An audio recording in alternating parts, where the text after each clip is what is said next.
Dios les bendiga, amados hermanos, que el Cristo de la gloria bendiga vuestras almas. Apocalipsis 3:3 dice: acuérdate pues de lo que has recibido y oído, y guárdalo y arrepiéntete, pues si no velas, vendré sobre ti como ladrón, y no sabrás a qué hora vendré sobre ti. El Señor Jesús lo más que anunció fue su manifestación gloriosa, su segunda venida, pero también habló de su venida en secreto, y solamente los que velen, los que estén conforme a su palabra, conforme a su espíritu, estarán listos para volar con Él cuando el Señor venga en las nubes del aire y nos espere allí. El Espíritu Santo nos levanta, nos entrega allí y estaremos siempre con el Señor. Pero eso va a ser en un abrir y cerrar de ojos, no va a haber tiempo para enmendarse, no va a haber tiempo para nada. Dice que al toque de la final trompeta, los que estamos en la tierra seremos transformados en cuerpos de gloria, y los que estén muertos resucitarán en cuerpos de gloria. Y esto corruptible se vestirá de incorrupción, y esto mortal de inmortalidad. Estoy hablando acerca del rapto de la iglesia, del arrebatamiento. Pero quiero decirles que no todos los que se hacen llamar cristianos o los que asisten a una congregación se irán con el Señor cuando Él venga a levantar su pueblo.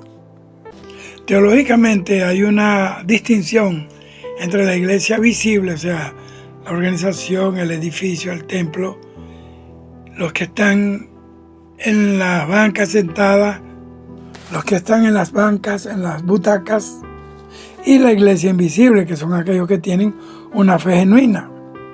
La iglesia que no se va es una que mantiene la estructura, mantiene la forma, mantiene la apariencia, pero perdió su esencia, perdió el fondo. Cuando uno habla acerca del rapto de la iglesia, también yo en lo particular tengo que mencionar a la iglesia de la Odisea, la iglesia tibia, de la que habla Apocalipsis, capítulo 3, versículo 15. Y Jesús la describe como una iglesia tibia, es decir, que ni es fría ni es caliente. Quiere decir una iglesia o un creyente que ni es totalmente del mundo ni es totalmente de Dios. Y el Señor le da una advertencia a esta iglesia, y este cristiano dice que lo va a vomitar de su boca, no lo va a confesar como su pueblo. Entonces la iglesia de la Odisea representa una congregación que tiene recursos, que tiene riqueza, que tiene comodidad, pero carece de la pasión de Cristo, que carece de la pasión espiritual, de la llenura del Espíritu Santo, de la vida verdadera que agrada a Dios y de un compromiso real con la palabra. Por eso el Señor habló tanto de este tema, de que estemos alerta, y por eso Jesús, para alertarnos, nos dejó en la palabra en Mateo 25 la parábola de las 10 vírgenes, 5 prudentes, 5 insensatas. Las prudentes eran prudentes porque tenían aceite en sus lámparas, que es símbolo del Espíritu Santo, que es símbolo de estar preparados, que es símbolo de la llenura del Espíritu Santo. Y estaban las insensatas, que se quedaron fuera de la boda, se cerró la puerta. ¿Por qué? Porque no estaban preparadas cuando llegó el esposo. Por eso yo hago referencia de la iglesia que no se va, porque si hay la iglesia verdadera, está la iglesia falsa. Si está el bien, está el mal. Si está el cielo, está el infierno. Entonces tenemos que hablar de la otra parte, de la iglesia que no se va. Y la iglesia que no se va en el rapto, que se queda, se caracteriza por priorizar la apariencia externa sobre la santidad interior, la santidad interna. Es la iglesia que se enfoca solo en la prosperidad material. Y no es mala la prosperidad material, porque la palabra de Dios dice en 3 de Juan 2 que Dios desea que estemos en salud y prosperando. La Biblia dice que las manos del diligente enriquecen, que las del negligente empobrecen. Pero también en esta iglesia hay una falta de arrepentimiento genuino. La gente viene y sigue tan perdido, tan mundano, tan apartado de Dios, tan en tinieblas como llegó, o hasta peor. ¿Por qué? Porque ahí se vive un evangelio a su medida. Y este es un llamado del Espíritu Santo a la autorreflexión. Y no se trata de que tan bonito sea el templo donde uno va, donde uno asiste, sino de la condición del corazón de quienes están allí. Entonces, el autoengaño de cristianos que saben que su evangelio no es el evangelio de Cristo, no es ese que Cristo predicó y no es el que los va a llevar al cielo. Y ese saber y no hacer es lo que podríamos llamar una disonancia cognitiva espiritual. Es decir, la capacidad de mantener una práctica religiosa, ritualista, mientras en el fondo se es consciente de que el estilo de vida que están viviendo no coincide con el camino estrecho que Cristo predicó. Porque el autoengaño se sostiene o reposa sobre unos pilares psicológicos y doctrinales. Está ese mecanismo del autoengaño donde lo primero que vemos es que se mueve la doctrina esa de la gracia barata. Esa es la idea de que la gracia lo cubre todo sin necesidad de un arrepentimiento genuino, de un cambio profundo, radical, de un cambio evidente y notable. La Biblia dice que debemos dar frutos dignos de arrepentimiento. El cristiano que vive así, en ese concepto de esa gracia barata, se convence de que la entrada al cielo ya está pagada, las puertas están abiertas y que su conducta actual, su manera de vivir es irrelevante, que no importa. Mire qué equivocado están. La Biblia dice que en el cielo, Mateo capítulo 5 dice que solamente los de limpio corazón verán al Señor y que sin santidad nadie le verá y que allá en el cielo no entra cosa inmunda.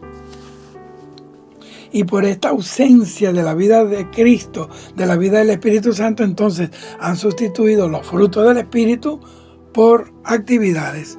Porque es fácil confundir el activismo religioso, es decir, ir al templo, cantar, aplaudir, ofrendar, servir en ministerios, con la transformación del carácter.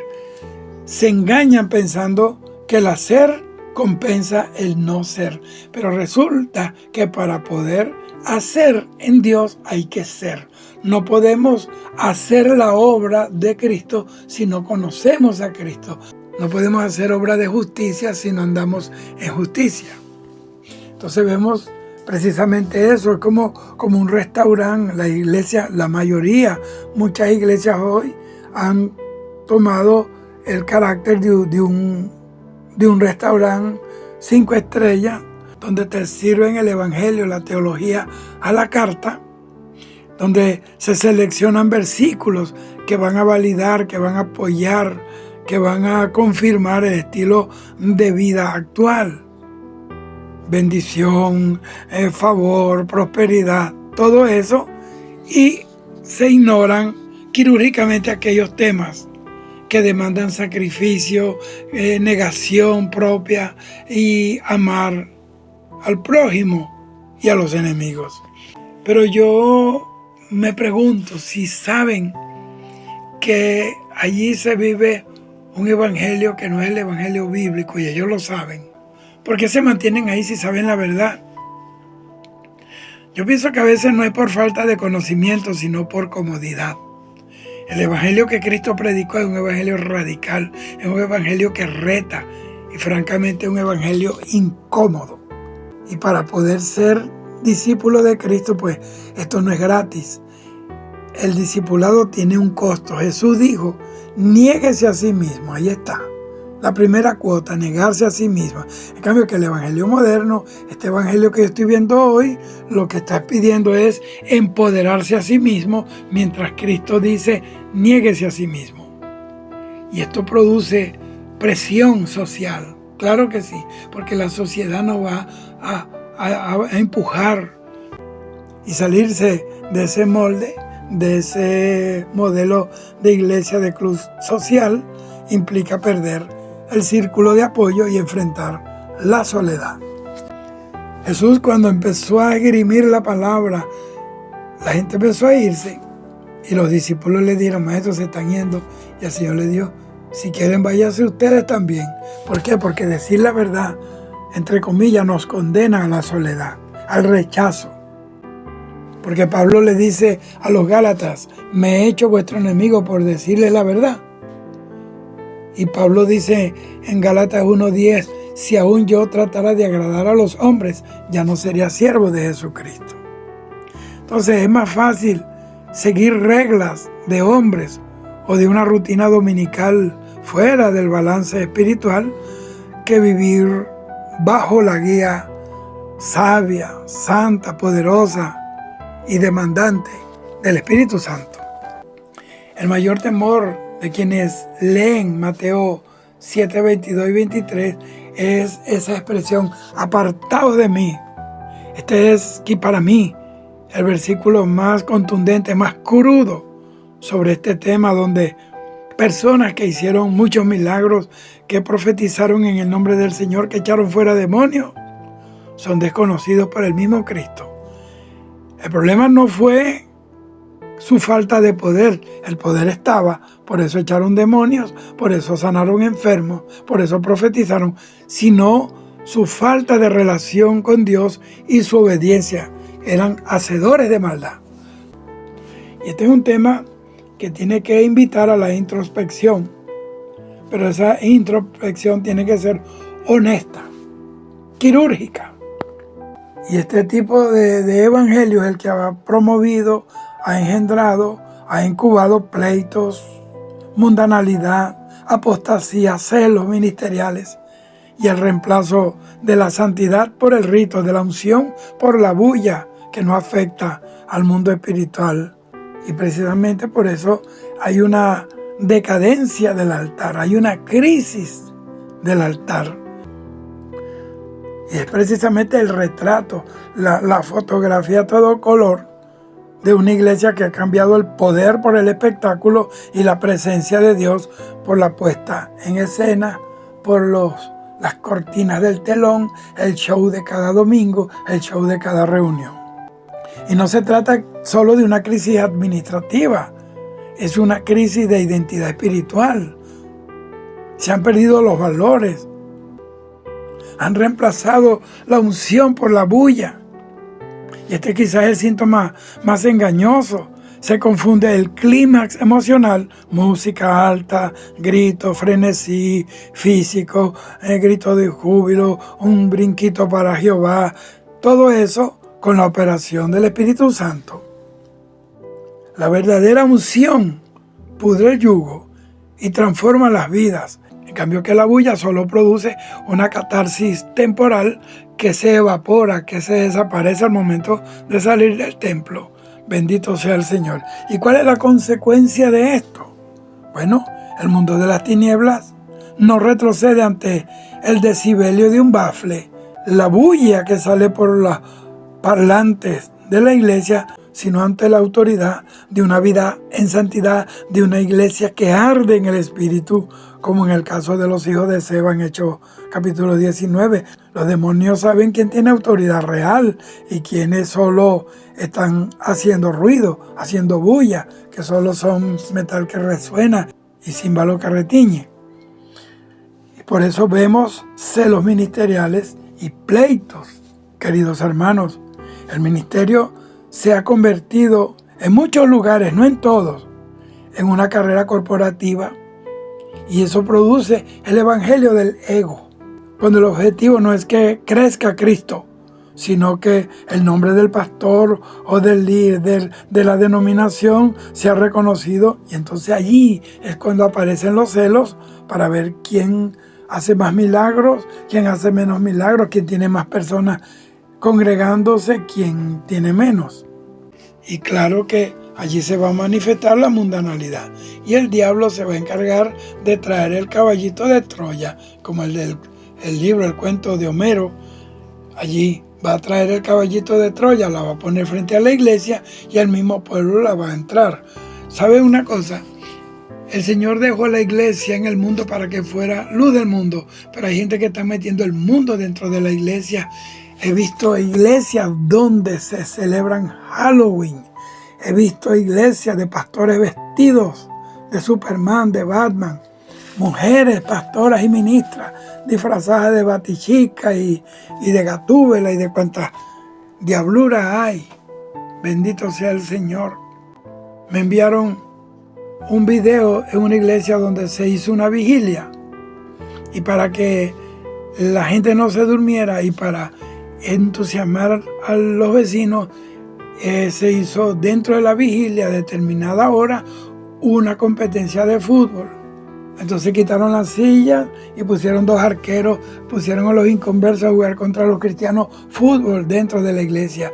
Esa es la iglesia mundana, esa es la iglesia que se ha alimentado de las cosas del mundo. No que el fútbol sea malo, es que la iglesia no es para jugar fútbol, la iglesia no es para patear el balón, la iglesia es para patearle la cabeza al diablo, para patear el pecado, para patear este mundo apestoso y echarlo fuera. Bendito sea el Señor. Casi se me sale el corazón por la boca cuando me enviaron otro video hace como 2 años en una iglesia donde yo fui a predicar, una iglesia que está en un salón de un mall, en un lugar muy prestigioso, y resulta que ahí estaba cantando valga la redundancia, había un cantante de vallenato que yo conozco, y la gente en la iglesia bailando por pareja, bailando como si fuera un burdel, bailando de pareja un vallenato. Hijo del diablo, por esa causa, la gente que están allí se van a perder, y vive Jehová en cuya presencia estoy. Como 2 años antes yo se lo dije al pastor: no se le ocurra meter el diablo en la iglesia, no se le ocurra bailar o agarrar la iglesia para bailar y para entregárselo también a los políticos para que vayan a hacer sus mítines y sus reuniones políticas, porque el día que eso suceda se los lleva el diablo, hermanos, y ahí están, porque quieren estar bien con Dios y con el diablo, y ese es el problema.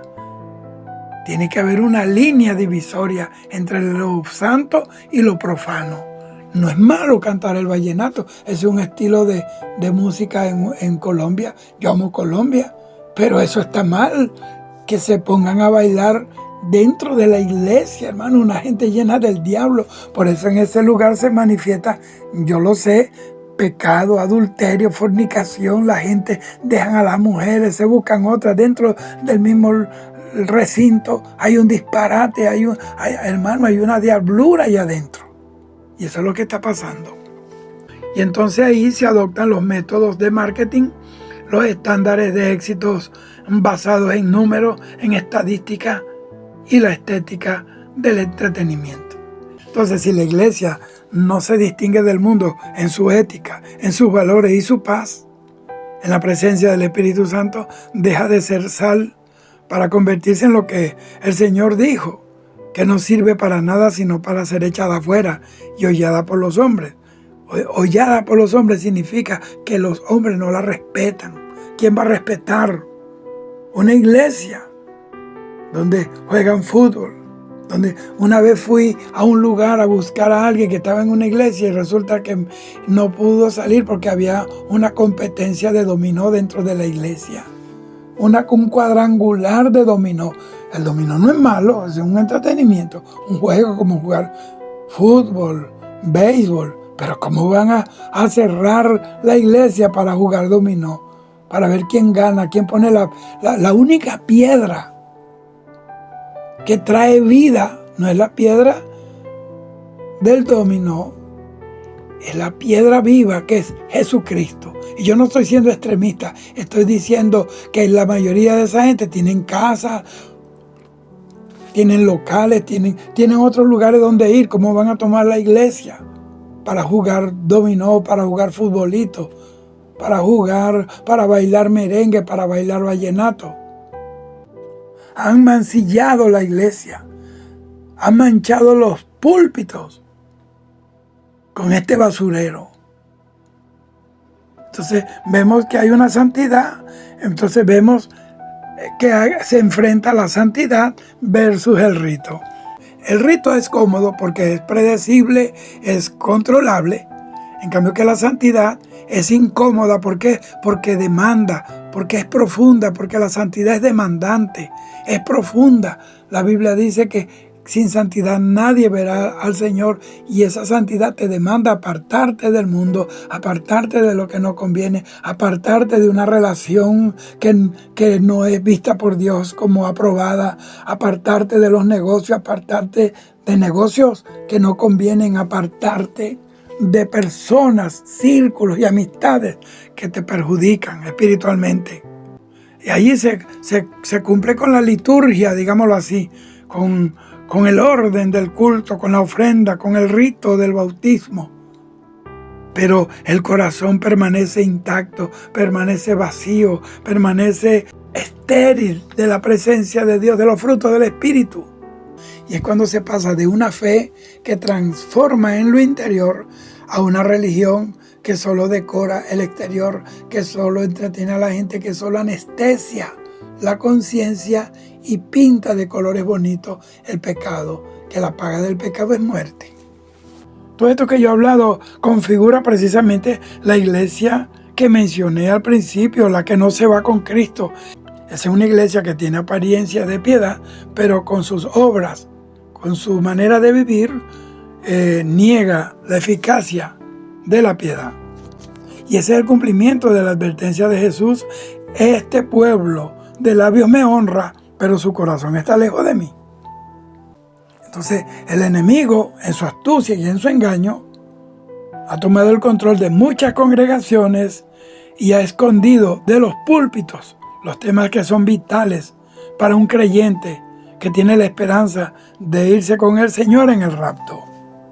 Y con esto yo sé que se está incomodando mucha gente, porque he puesto el dedo en una llaga profunda, que es el silencio estratégico desde el púlpito. Si el objetivo del enemigo es que la iglesia no esté lista, no esté preparada para irse con el Señor, entonces su táctica más efectiva y la que le ha dado más resultado y dividendo no es atacar el edificio, no es ponerle bomba al edificio de piedra y de ladrillo, sino vaciar el mensaje de todo lo que prepara al alma para la eternidad. Cuando el púlpito calla sobre lo que es vital, entonces la congregación entra en un estado de anestesia espiritual. Esa conciencia está anestesiada, ya no le duele el pecado, ya no lo siente, ya no siente ese redargüimiento, ya no siente vergüenza por sentarse el domingo en el culto, aplaudir y alabar a Dios, viniendo el sábado del pecado en algún hotel con algún amante o alguna amante, o de una fiesta mundana que todavía tiene la boca de onda ron y va a la iglesia a invocar el nombre de Dios. La Biblia dice que todo el que invoque el nombre de Cristo apártese de iniquidad. Y esos temas, la santidad, el temor de Dios, la obediencia, la vida que agrada a Dios, son el combustible para quien quiere irse con el Señor en el rapto, para quienes están esperando el rapto de la iglesia. Y yo no estoy hablando de la santidad legalista, estoy hablando de la santidad práctica. Hoy se habla de ser mejores personas, pero se evita la palabra santidad. Sin santidad usted no puede ser mejor. Sin santidad usted de nada se distingue del que roba, del que mata, del que hurta, del que miente. Y ahí precisamente lo que mantiene el letargo, el adormecimiento, la muerte espiritual de esa congregación es el silencio. Porque se omite que sin santidad nadie verá al Señor. Hebreos 12:14. Y ahí viene la estrategia satánica del reemplazo, que se cambia por una autoayuda emocional, una autoayuda motivacional que busca que te sientas bien contigo mismo en lugar de buscar que seas agradable a Dios. Y en esta iglesia que se queda, el arrepentimiento profundo y verdadero ha sido sustituido por una aceptación emocional. Y la gente te dice, no, tranquilo, Dios sabe, Dios te conoce, Dios sabe que somos débiles. La Biblia dice, diga el débil, fuerte soy. No, es que cualquiera peca. Si pecó David, pecó Moisés, pecó Abraham, no vas a pecar tú. Pues nuestro modelo no es Abraham, ni Moisés, ni David, ni Pablo, ni Pedro. Nuestro modelo es Jesucristo, que fue tentado en todo y sin pecado. La Biblia dice que el que ama a Dios aborrece el pecado. La Biblia dice, bienaventurado el varón que soporta la tentación. En estas iglesias no se habla del juicio de Dios y del temor reverente a Dios. No se habla de vivir conforme a la palabra de Dios. Ahí no hay quienes se paran en el camino y le dice al pueblo cuál es la senda estrecha, cuál es la senda antigua para andar por ella, para hallar descanso y reposo para nuestras almas, y hallaréis salvación. El mensaje moderno es 100% paternalista y 0% soberano. Hoy se confía más en el Padre Espiritual que en la soberanía de Dios.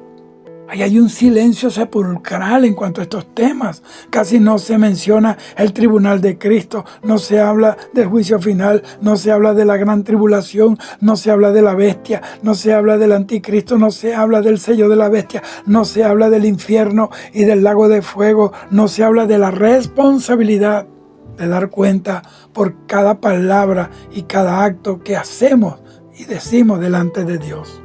¿Y cuál es el resultado de esto? Pues un creyente que no teme a Dios, es un creyente deportivo, un creyente light, es un creyente que juguetea con el pecado, como dice Proverbios, que el insensato, que el necio hace mofa, que hace burla del pecado y se olvida que Dios es fuego consumidor.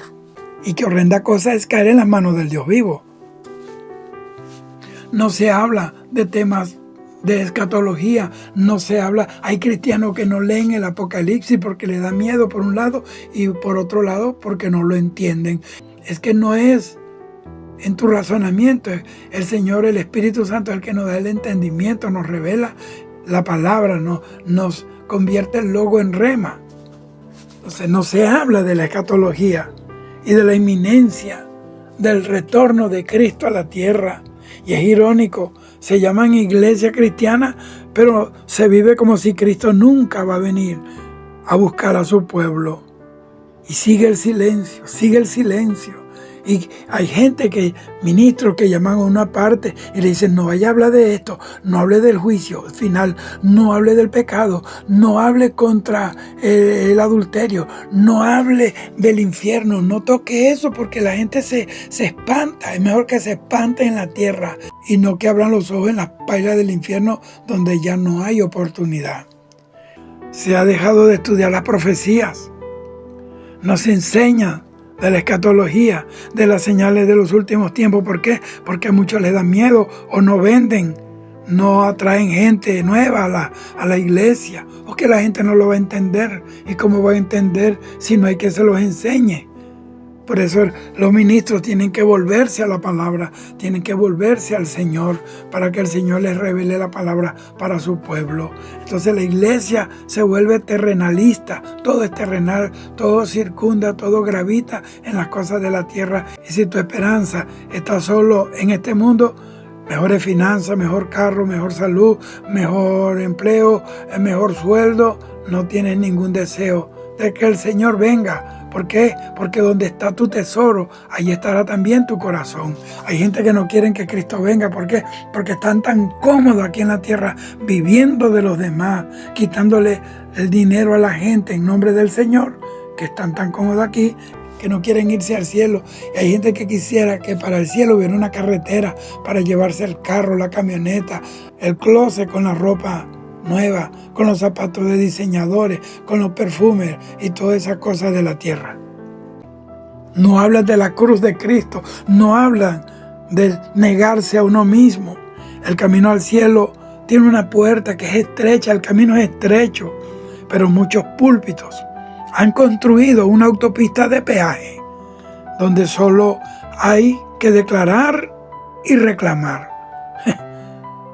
Qué falso. ¿Qué cuenta le van a entregar a Dios? Y ya no se predica sobre llevar la cruz cada día, tomarla, el sufrimiento por causa del Señor Jesucristo o la muerte al yo.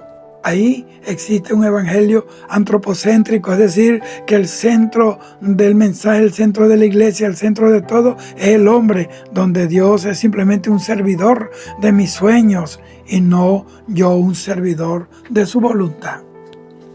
Hace años yo fui a una iglesia a hablar con un hermano y me quedé ahí sentado. Empezó el servicio e invitaron a una señora, una mujer, una predicadora, entre comillas, pastora. Y ella dijo, bueno, yo estoy aquí y me mandó el Señor un tiempo a estar con ustedes porque yo estoy aquí para cumplir sus sueños. Reprendo al diablo, esa señora mentirosa. Aquí el único que cumple los sueños del hombre de Dios es Dios. El Señor le dio un sueño a José y él se lo cumplió. Fue José, no se lo cumplió Israel, no se lo cumplió ni Judá, ni ninguno de sus hermanos, ni Faraón. La Biblia dice que Él concederá las peticiones de nuestro corazón. Pero hay mucha gente que han sido trabajadas psicológicamente, que le hacen creer ciegamente en esa persona. Pero cuando tú no tienes conocimiento de Dios, cualquiera te engaña, cualquiera te mete un paquete, cualquiera te trae una prenda de golfil que parece oro, pero no es oro, es una imitación al oro. No pasa la prueba del joyero. El joyero le echa un líquido, una gota de un líquido, de un ácido, y lo pasa por una lija, y ellos saben si es bueno, si es malo, si es verdad o es mentira. Hay gente que no pueden pasar la prueba de la gotita de la verdad y de la lija de la doctrina, porque no pasan. Quiero un evangelio de abracadabra, pata de cabra, de ábrete sésamo.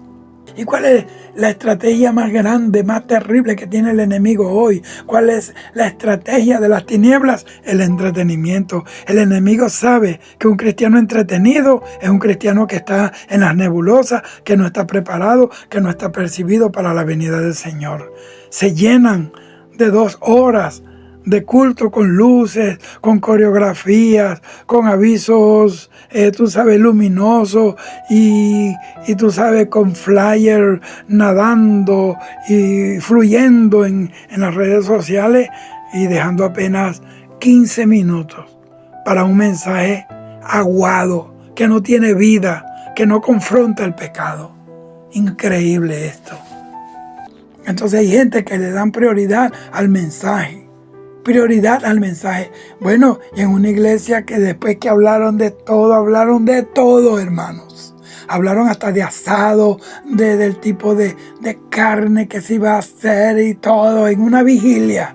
Y en lo último, el líder me dijo a mí, dale, predica, pero tienes 10 minutos para predicar. Dígame eso, para que usted vea, así está la iglesia, llenándose de carnes, llenándose de sancochos, llenándose de comida, llenándose de cosas materiales, y lo último, y la miseria se la dan al Señor.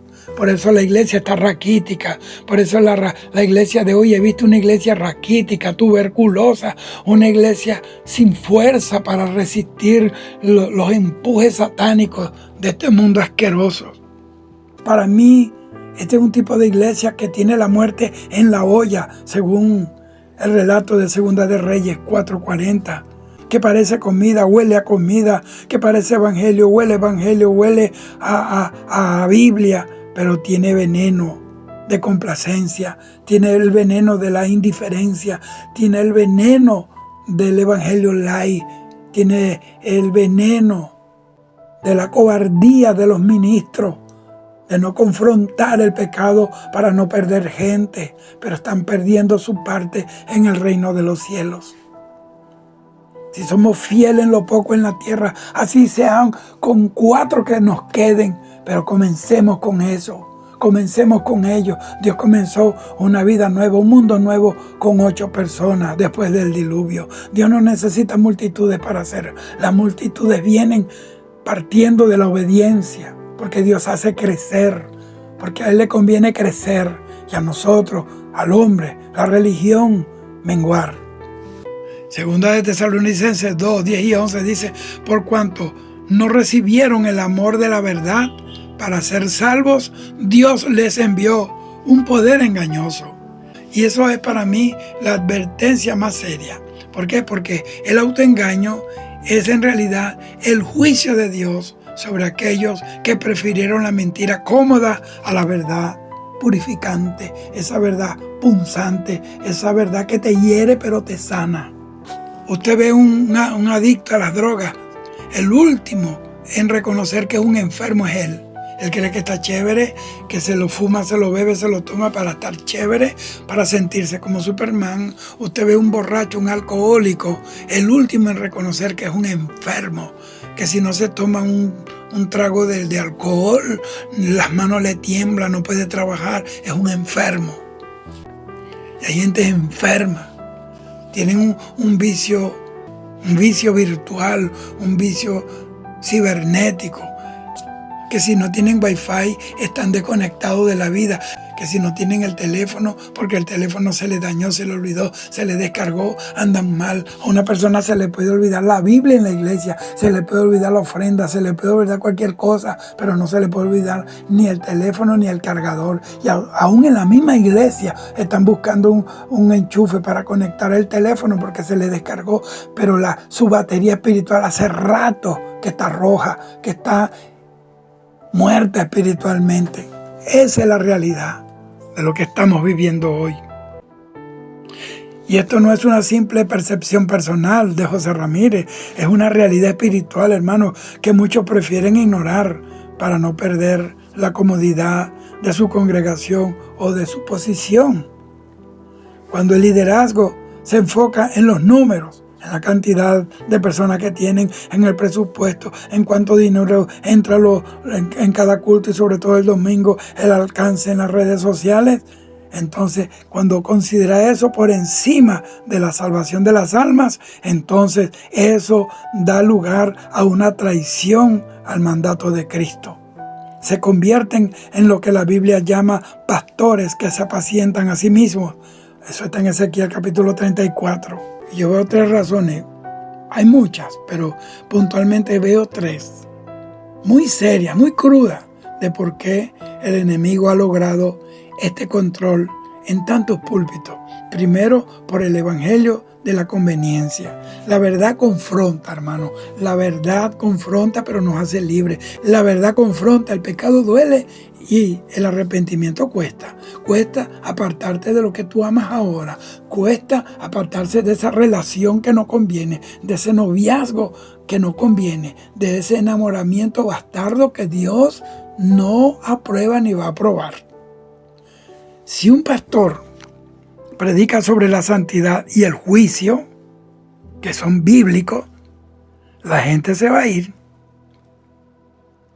Pero como el sistema hoy es mercantilista, entonces los líderes predican lo que la gente quiere oír para mantener las sillas llenas, para mantener los espacios llenos, para mantener el edificio y el local lleno de gente.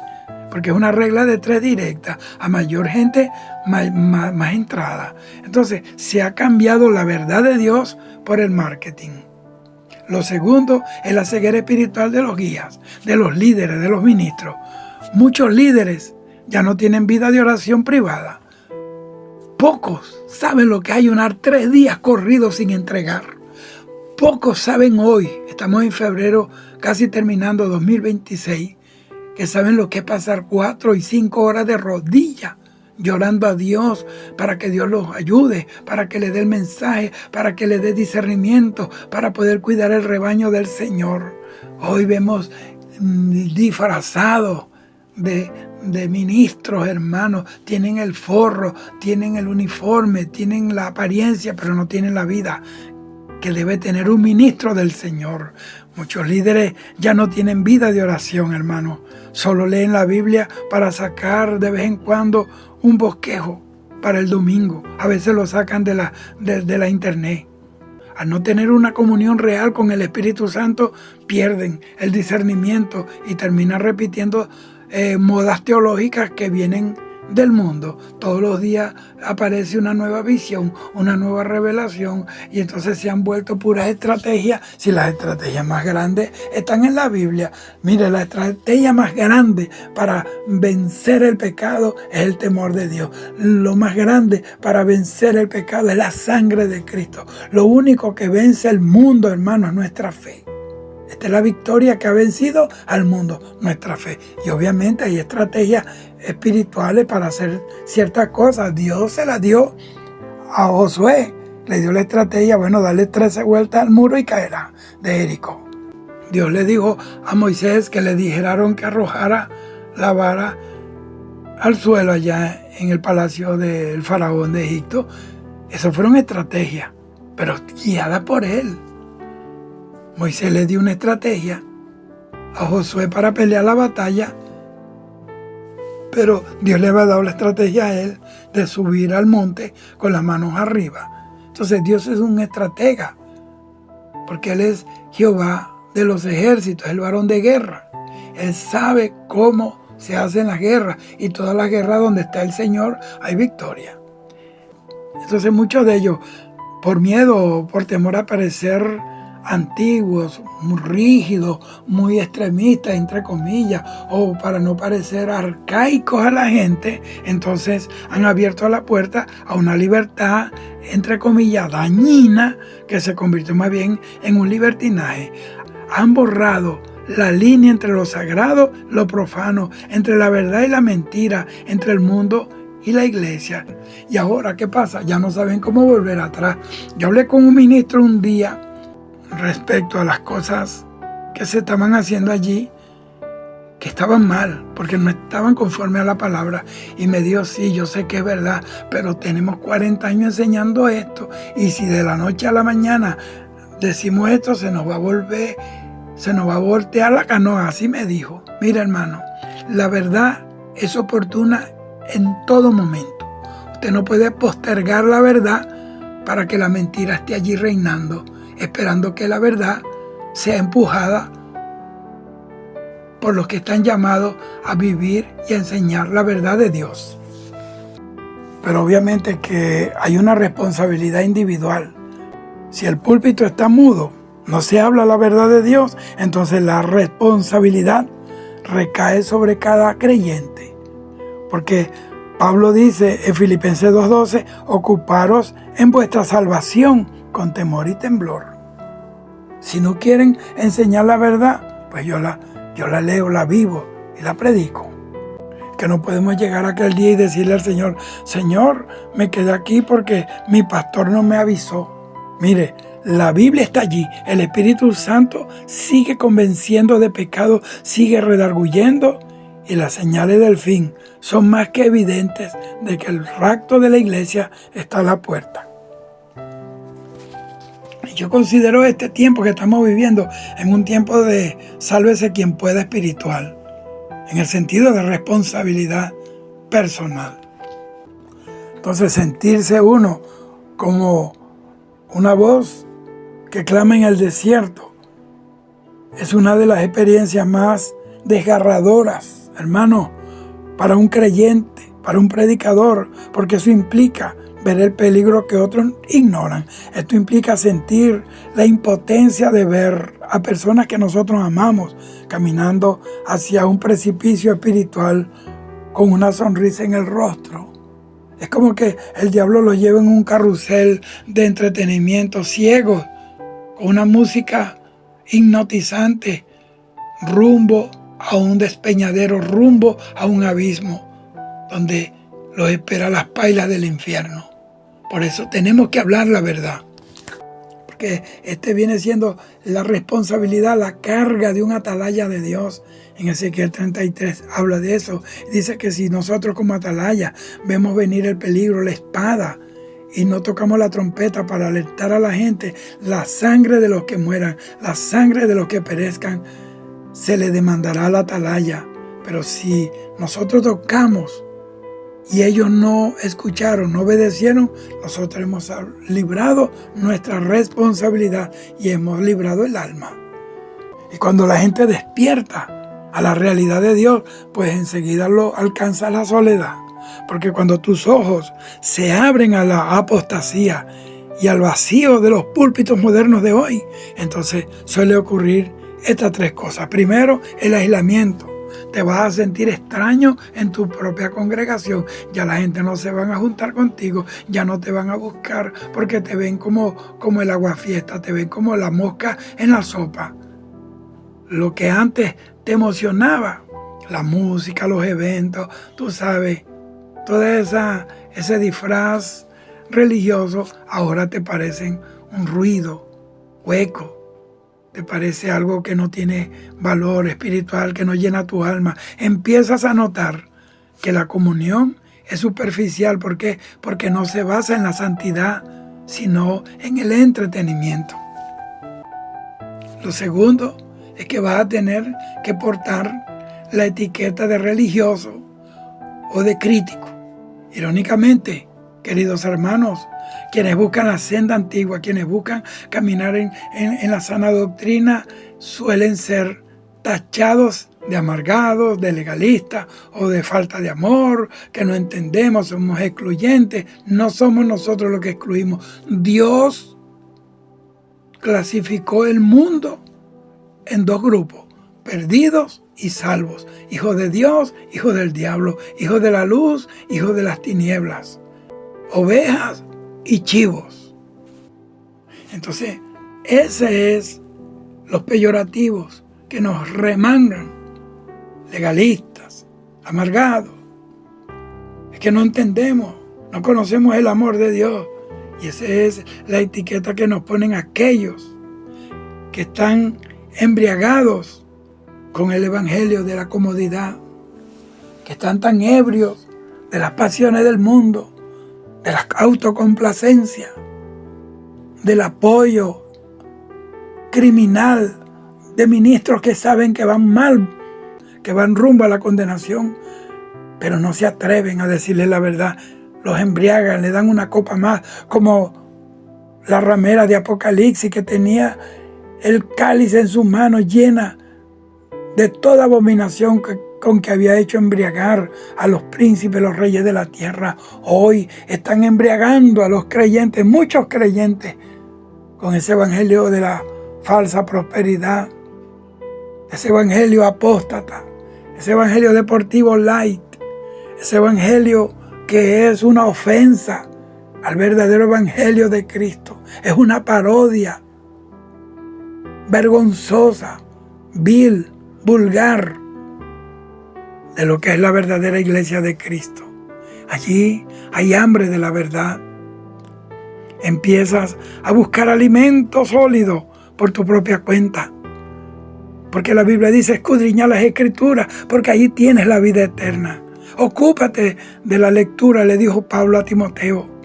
Entonces la Biblia se vuelve tu único mapa real, tu brújula que te lleva al norte perfecto. ¿Por qué? Porque ya no confías ciegamente en quien sostiene el micrófono.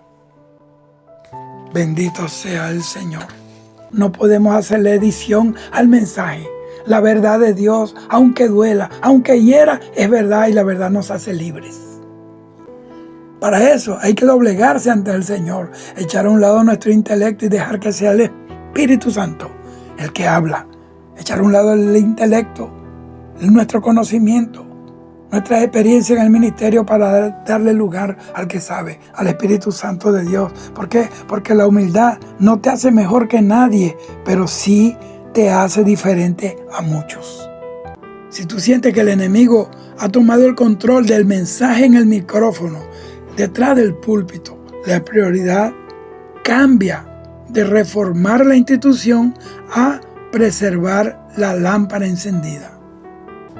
Por eso Dios me dijo, viene en cambio, viene una profunda reforma, viene una praxis profunda a la iglesia y comenzará desde el púlpito, desde el hogar de los ministros, hasta el hogar del cristiano más nuevo, más párvulo de la iglesia. Para mantener la lámpara encendida necesitamos intimidad radical, que nos decidamos a tener intimidad, a cerrar la puerta cuando desde afuera nos toca el entretenimiento, nos toca el plato de la comida, nos toca. Si tú no sientes que desde el púlpito fluye la unción, entonces búscala en tu intimidad, búscala en tu aposento, cierra la puerta como Daniel, tírate de rodillas, busca con ansiedad, con hambre, con dolor, con amor, con ansia. La unción del Espíritu Santo, porque la relación con Cristo debe ser directa, no debe ser mediante exclusivamente por un sistema que ya no funciona. Lo segundo es el discernimiento agudo. Que el Espíritu Santo aclare tu visión espiritual y agudice tu discernimiento. Filtra todo, pásalo por el filtro de la palabra, pero si no conoces la palabra, ¿cómo vas a filtrar? No aceptes nada que no esté alineado con la urgencia del retorno de Cristo y la demanda de una vida santa. Porque la Biblia dice que el que tiene esperanza a sí mismo se purifica como Él también es puro. Y lo tercero, busca el verdadero remanente. Dios siempre se guarda un grupo que no dobla sus rodillas ante Baal. A veces son pocos, a veces están escondidos, pero están allí. La Biblia dice en Apocalipsis 3:11, he aquí, yo vengo pronto, retén lo que tienes, para que ninguno tome tu corona. Esa frase, retén lo que tienes, es vital hoy. Eso significa que hay una fuerza externa intentando arrebatártelo. ¿Cuál es esa fuerza? El sistema, la falsa doctrina, la mundanalidad, ese evangelio sin cardinalidad espiritual. Hay esperanza de despertar y de prepararse para irse con el Señor en el rapto. Hay una esperanza vibrante y real. ¿Por qué? Porque la Biblia no solo profetiza la apostasía, sino que también profetiza y promete un remanente fiel que va a estar velando hasta el último segundo que la iglesia esté en esta tierra. El hecho de que tú sientas esa inquietud, ese dolor por la falta de verdad, es la prueba más clara, más inequívoca de que el Espíritu Santo está trabajando en tu vida. El autoengaño se rompe cuando la luz de la verdad incomoda la conciencia, la despierta, la sacude. Y esa incomodidad es el primer paso de la esperanza. Tenemos que despertar al que duerme. Tenemos que sacudir al que está allí en letargo. La Biblia dice, sepa pues que el que haga volver a un pecador del error de su camino, salvará un alma de la muerte, del infierno, y cubrirá multitud de pecados. Ahora, ¿cómo se ve esa preparación para irse con el Señor? ¿Y por qué todavía hay tiempo? Si estamos en los tiempos del fin, mientras la iglesia está aquí, mientras el Espíritu Santo está aquí, hay esperanza. El despertar, queridos hermanos, no es colectivo, es individual, no institucional. La esperanza aquí no está en que toda la denominación cambie, aunque nosotros oramos por eso, que hay un despertar nacional mundial, sino en que tú te despiertes, comienza por ti. La Biblia dice, y despertó Jehová el espíritu de Josué, y despertó Jehová el espíritu de Zorobabel. Y también dice la Biblia que después que estos despertaron, Dios despertó el espíritu de todo el pueblo. Pero el despertar tiene que comenzar por alguien. Está como les dije, la parábola de las 10 vírgenes. Todas cabecearon, todas se durmieron, eran vírgenes todas. Pero cuando se oyó el clamor de aquí viene el esposo, solamente 5 tenían aceite. El despertar es darse cuenta de que el tiempo se acaba, el tiempo es corto, que el tic-tac del reloj del cielo, el reloj profético, no se detiene. Y ese es el tiempo de revisar el nivel de aceite, que es la comunión con el Espíritu Santo y tu propia vida. Tenemos que volver a la senda antigua. La preparación no requiere métodos nuevos, sino volver a los fundamentos que el enemigo ha querido enterrar. Pero aquí no hay nada nuevo. Volveos a la senda antigua. ¿Cuál es? La lectura de la palabra sin filtros. Deja que la Biblia te hable directamente por encima de cualquier interpretación acomodada del púlpito. porque hay gente dándole una mala interpretación a la palabra de Dios. Lo segundo es el arrepentimiento genuino. No solo pedir perdón, sino abandonar aquello que sabes que te liga al mundo. El Señor dice en su palabra, cuando Él salvaba a la gente, le decía, tus pecados te son perdonados, vete y no peques más.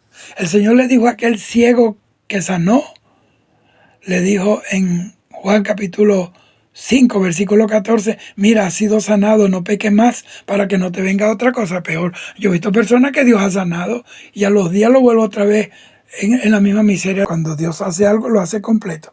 Cuando yo muero en el hospital de aquel infarto fulminante, 2016, Dios me resucita. Dios me dijo en el cielo, te devuelvo la vida para que sigas predicando el evangelio de mi Hijo Jesucristo. A los 3 días que me sucedió eso, me dieron de alta y yo salí del hospital con el mismo dolor en el pecho. Yo salí con el pecho morado y duré 2 semanas peleando con la muerte venía, me tocaba la puerta, tuve que bregar, ahí acostado, no podía ni hablar, oraba muy bajito y reprendía al demonio. Y estuve 2 semanas luchando por la bendición, porque Dios me dijo, te devuelvo la vida, no hay diablo que me mate, porque Dios fue el que me dio la vida. Mi vida está escondida con Cristo en Dios. Entonces, el verdadero arrepentimiento es apartarse de aquello que tú sabes que te liga al mundo. Y lo otro es vivir en modo eternidad. Ponte en modo eternidad. Eso es empezar a tomar decisiones hoy pensando en que Cristo puede venir esta misma noche o puede venir ahorita mientras tú estás oyendo esto. Eso va a cambiar tus prioridades, tus pleitos y tus deseos. Dios siempre ha tenido un grupo que no se contamina y ese es un remanente poderoso, un remanente que Dios le ha llenado de poder. Y aunque tú te sientas solo, en tu congregación local ahora mismo hay miles en todo el mundo sintiendo lo mismo que tú estás sintiendo, pidiendo un avivamiento, pidiendo un despertar, pidiendo que Dios limpie la iglesia, pidiendo que Dios limpie la congregación, que saque el pecado a la luz, ese pecado que tiene a la iglesia letargada, que ha impedido que la luz del Espíritu entre, porque hay un Diótrefe, porque hay un Alejandro Calderero allí en el púlpito, que todo tiene que ser filtrado por él, que si un mensaje no le gusta no lo puede predicar. Es increíble lo que está pasando. Entonces ese remanente es la iglesia de Filadelfia, porque entre las 7 iglesias de Asia Menor es Turquía, la iglesia de Filadelfia, que significa amor fraternal, eso está en Apocalipsis 3:8, es una iglesia que tiene poca fuerza, es verdad, pero que ha guardado la palabra, que ha guardado la fe y no ha negado el nombre del Señor. A ellos el Señor le promete, yo también te guardaré de la hora de la prueba que ha de venir sobre el mundo entero para probar a los que moran sobre la tierra. Entonces, esa es la iglesia que tiene la promesa de Dios de una victoria segura sobre las tinieblas. Aunque el enemigo haya tomado control de muchos púlpitos, de muchos concilios, él no tiene control sobre tu relación con Dios. Si tú te humillas, buscas su rostro y si te apartas del mal, Dios promete oírte y restaurarte. Y no solamente a ti, sino también a tu tierra, a tu pueblo. La unción real, la que desplaza yugos, la que pudre los yugos, la que rompe cadenas, no depende de la bulla del templo, de la bulla del púlpito, de los decibeles que alcancen altura allí en el templo, sino de la rendición del corazón en lo secreto. Me has buscado en el secreto, te honraré públicamente. Ahora, ¿cómo podemos prepararnos hoy? Porque la cosa está fuerte. Limpia tu altar personal, por allí empieza. Quita de tu vida todo aquello que sea bulla y busca el silencio reverente, sacerdotal, para oír a Dios. Lo segundo, aliméntate de la verdad. Busca enseñanza que confronten tu pecado y te inspiren a la santidad. No solo las que te hagan sentir bien, las que te declaran, las que te fortalecen, que no está mal animarte, pero párate frente al espejo de la palabra, que el espejo te va a revelar tu condición. Y lo otro, hermano, y lo más importante, mantente alerta. Observa las señales de los tiempos con la Biblia en la mano. Corrobora que es cumplimiento de la palabra de Dios. Y el que ha entendido que el tiempo de los juegos religiosos se terminó y que la eternidad pesa más que cualquier estructura humana y que una gota de la verdad de Dios vale más que océanos de mentira. Entonces, cuando un creyente despierta a este nivel, el Espíritu Santo comienza a hacer una limpieza profunda, una praxis profunda. Es como si te quitaran un velo y de repente vieras la bulla como lo que es, un distractor. Y la mundanalidad como una cadena. Si sientes que este despertar te está llevando a ambos, a una búsqueda personal profunda y a la responsabilidad de advertir a otros, aquí tienes 3 anclas para mantenerte firme en este mar agitado del mundo. Primero, no te dejes intimidar por la mayoría. Fíjense que en la Biblia la mayoría casi nunca tuvo razón. Los 10 espías contra Josué y Caleb. El pueblo frente a Noé. Ese mundo antediluviano era más que Noé, su esposa, sus 3 hijos y sus 3 nueras. Los profetas de Baal eran más que Elías. Pero la verdad no depende del número de personas que la creen, sino de quién la dijo: Cristo. Una verdad es una verdad aunque nadie la crea. Y una mentira es una mentira aunque todo el mundo la crea. Este segundo consejo te doy: cuida tu aceite en el secreto. Porque la preparación para el rapto no se hace con el altar público, sino en la puerta cerrada de tu habitación, en la intimidad, cuando tú abres el corazón y te derramas ante su presencia. Ahí es donde se cultiva la unción verdadera que el mundo espiritual de las tinieblas sí respeta. Hoy se habla de mucha unción, pero es unción motivacional, es una unción creada, fabricada, manipulada por los hombres que conocieron bien el arte de la manipulación, el control psicológico. Tercero, habla con denuedo la palabra de Dios, pero con amor, porque la Biblia dice que con misericordia y verdad se corrige el pecado. Al advertir a otros, recuerda que muchos están ciegos, no por la maldad de ellos, sino por el engaño de sus líderes. Sé tú esa luz que los incomoda, pero que también muestra el camino del regreso a la cruz, del regreso a la casa del Padre. Y considérate, porque muchos de los que están ciegos están en el mismo lugar donde tú estuviste en un día.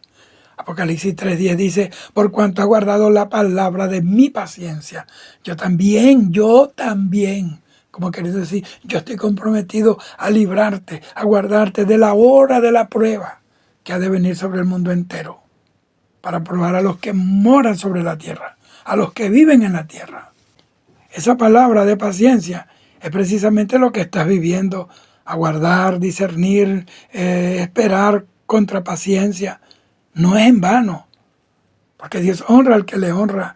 Si en algún momento tú sientes que la soledad de ser esa voz en el desierto te pesa, entonces recuerda que el Señor nunca dejó solo a su remanente. Él dijo: me voy, pero no lo dejaré huérfano. Él mismo es quien te ha despertado. ¿Por qué? Porque Él te quiere llevar con Él. Cuando el discernimiento del Espíritu llega, la comodidad se acaba. Esa comodidad enfermiza, esa comodidad que te ciega, que te paraliza, que acomoda tu vida a una vida indiferente.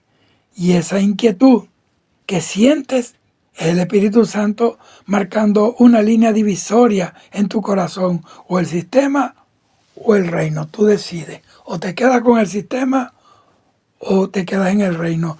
Si sientes que necesitas ese discernimiento para saber cómo moverte en un entorno donde la verdad ha sido reemplazada por el rito, por el entretenimiento, por la bulla, yo te sugiero 3 áreas específicas donde tú puedes pedirle guía al Señor hoy mismo. Hoy mismo. No esperes mañana. Hoy, después que oigas esto. Primero, el discernimiento sobre tus conexiones. Primero, pide a Dios que te muestre quiénes en tu entorno son trigo y quiénes son cizaña, quiénes son luz, quiénes son tinieblas, quién es Filadelfia y quién es la Odisea. No para juzgar, claro que no, sino para saber con quién tú puedes juntarte a orar en unidad y de quién debes apartarte para que tu fe no se contamine con la tibieza ajena. Mira, el remanente se reconoce entre sí por el fruto, no por el ruido. Segundo, el discernimiento sobre el alimento que recibes. Pídele a Dios que tus oídos espirituales sean como un filtro, que lo que no venga de parte de Dios caiga por tierra y solo la verdad penetre en tu espíritu. Si el mensaje del domingo no te confronta con la eternidad, busca en la Biblia el alimento sólido que tu alma necesita para que no te desnutras, para que no te adelgaces a tal punto que caigas en la anemia espiritual y no puedas soportar pero ni un virus, que no puedas soportar pero ni un estornudo. Tercero, el discernimiento sobre tu tiempo de salida.